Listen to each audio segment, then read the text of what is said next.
Alors, maintenant, on va passer un petit peu dans le monde de l'art, parce que dans le monde de l'art, il y a bien des artistes qui ont employé ce contraste dans leurs œuvres par cette technique que nous appelons le clair-obscur.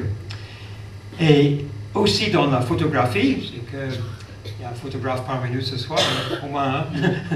Et dans la photographie aussi, on utilise cette technique du clair-obscur. Et voilà un exemple parmi d'autres. Voilà le visage moitié éclairé là un petit peu, le contraste avec l'arrière-plan qui est foncé. Même pour l'extérieur, voilà Venise en clair-obscur, c'est un peu un effet magnifique.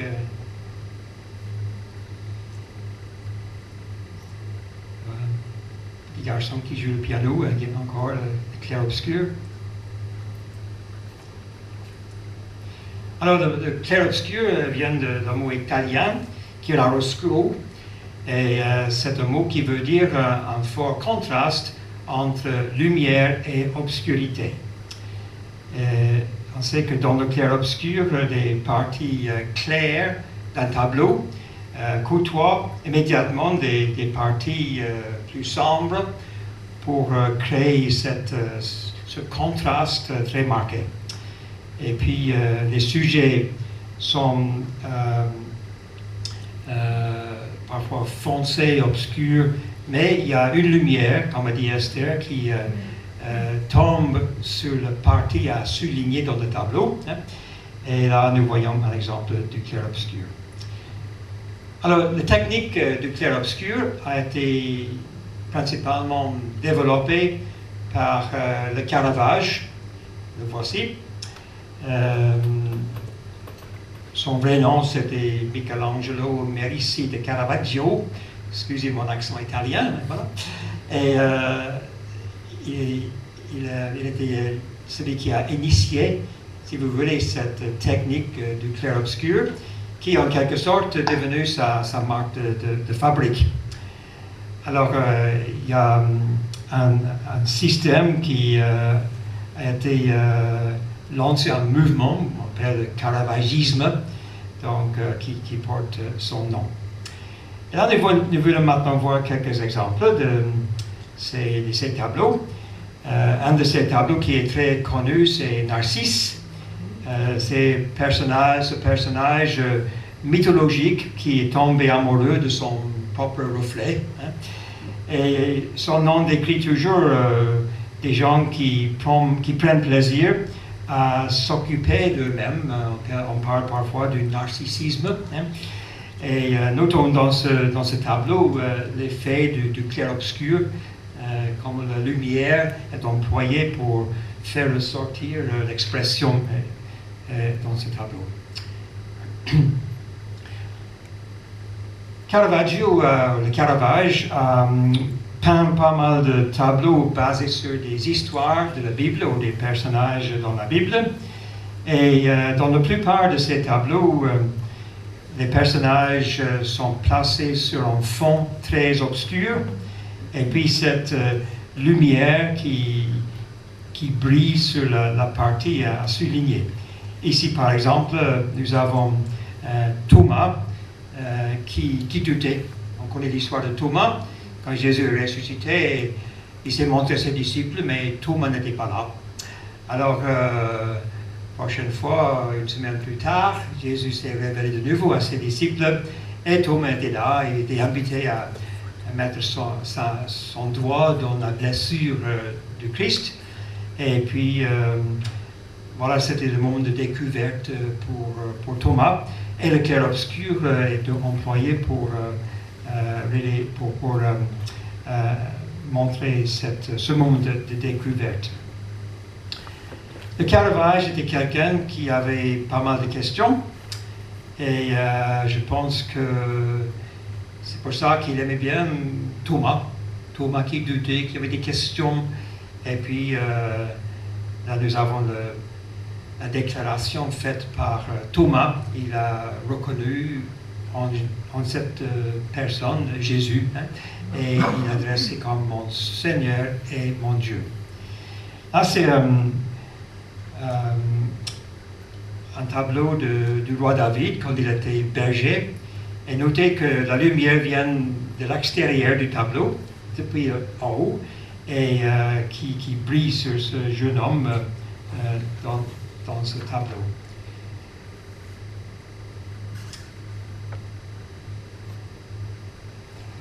Alors, le Caravage a un petit peu choqué les gens parce que jusque-là, les apôtres étaient un petit peu dessinés comme des gens presque pas humains. Et lui, il a osé faire des tableaux des apôtres comme des hommes, des hommes comme nous. Hein. Et il a fait ces 3 tableaux sur Matthieu, Saint Matthieu. Et là, nous voyons, par exemple, l'appel de Matthieu. Et on voit les disciples sont représentés comme des gens de l'époque, quoi. Et ensuite, ça c'est le deuxième, qui est l'inspiration de Matthieu. Non, ça c'est l'appel toujours, pardon. C'est un détail de ce premier tableau. Ensuite, l'inspiration, il représente son inspiration par un ange qui descend là. Et, voilà. Et puis, le troisième, c'est le martyr de Matthieu. Et là, c'est un tableau très dramatique et clair-obscur, donc employé pour souligner les détails dans ce tableau très dramatique. Alors, voici un tableau très intéressant, aussi par Caravage, l'arrestation du Christ. Et dans ce tableau, on voit le regard de Jésus, hein, c'est la tristesse, mais en même temps, il accepte ce qui lui arrive. Hein. Et puis, nous voyons Judas qui a trahi Jésus par un baiser, et comme ça, il montrait aux soldats lequel il fallait arrêter. Hein. Mais ce qui est intéressant dans ce tableau, c'est que le jeune homme ici, qui tient la lanterne, est en fait l'artiste lui-même. Et ça c'est intéressant parce que lui, il s'est placé dans le tableau, et je pense qu'il a dû se rendre compte que si Jésus était là, arrêté, crucifié et tout, c'était à cause de nous. Hein. Donc il s'est mis dans le tableau, et je pense que pour chacun de nous ce soir, nous recevons le défi aussi de reconnaître que c'est à cause de nos fautes, hein, que Jésus a dû passer par là. Et là, c'est le Caravage qui s'est mis dans le tableau. Esther parle de ce tableau aussi. C'est le souper à Emmaüs.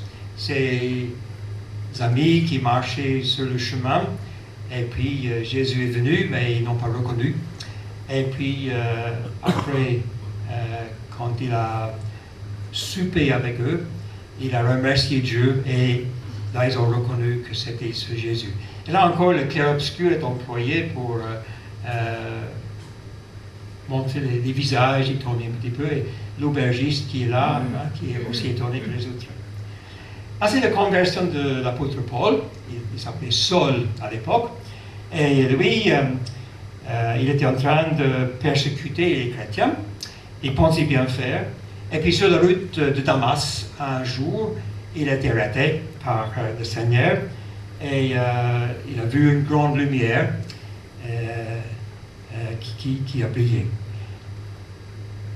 Il dit d'abord, j'ai vu une lumière, et puis deuxième fois qu'il raconte, il dit, j'ai vu une lumière, une très forte lumière, et puis après il dit, j'ai vu en fait une lumière dont l'éclat dépassait celui du soleil. C'est pas qu'il venait de Marseille, et vous l'exagérez, pas du tout, mais c'est parce qu'avec la vie chrétienne, il a découvert que c'était plus beau chaque jour. Hein. Il avait plus d'épanouissement, et donc il a parlé, il avait une plus grande appréciation, je pense, de l'intensité de cet éclairage, cette lumière qui a brillé sur lui. Et c'est pour ça que dans ses écrits, l'apôtre Paul, il parle de la lumière glorieuse de l'Évangile, de cette bonne nouvelle. Alors, nous passons maintenant à un autre. C'est vrai que c'est le Caravage qui est considéré comme celui qui a introduit le clair-obscur, mais il faut dire que bien avant lui, Léonard de Vinci, qui était un homme de beaucoup de talent, il avait déjà expérimenté pas mal dans le domaine de la lumière. En fait, il a fait bien des études dans ce sujet, les ombres et les lumières. C'était une des études qu'il a faites. Et dans ces études, il a découvert beaucoup de choses sur la lumière et aussi sur les ombres.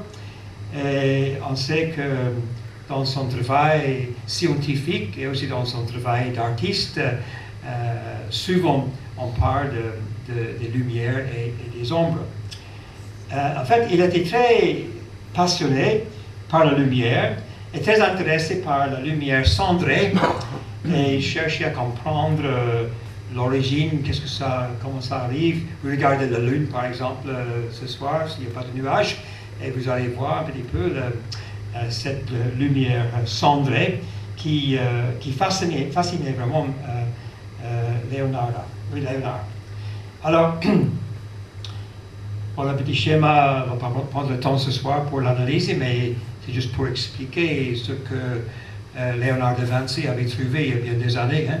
Et il n'avait pas les instruments que nous avons aujourd'hui, mais voilà une belle photo de cette lumière cendrée qui reflétait sur la surface de la Lune. Voilà, vous avez vu ça peut-être en certaines occasions. Et voilà le monsieur lui-même, et puis le schéma qu'il a fait à son époque. Il a aussi utilisé beaucoup la caméra obscura, et c'est un petit peu ses recherches qui ont influencé des gens comme Rembrandt, comme Vermeer, ou comme le Caravage, justement, qui a introduit ce système. Alors, on parle aussi de sfumato de Léonard de Vinci, et on dit souvent que c'était justement le précurseur du clair-obscur. Et là, il a décrit cette technique qu'il a employée comme quelque chose de vaporeux. Voilà. Et nous savons que c'était un petit peu sans ligne ni contour à la façon de la fumée. Hein. Et ça, c'est une technique qu'il a développée avant le clair-obscur. Et c'est une technique qu'il a employée à très grand effet dans ce fameux tableau La Joconde que vous avez peut-être déjà vu au Louvre. Et puis, là, nous voyons aussi un autre tableau de Léonard de Vinci. C'est Jean-Baptiste.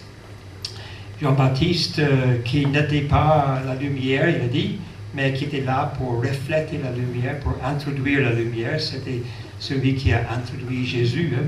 Il dit, voici l'agneau de Dieu qui ôte le péché du monde. Et là, le clair-obscur est employé à très grand effet pour montrer que ce qui est écrit dans la Bible est tout à fait vrai. Un homme qui s'appelait Jean, il n'était pas la lumière lui-même, mais il est venu pour introduire cette lumière. Et je pense que le tableau correspond très bien à ce qui est écrit dans le début de l'Évangile selon Jean.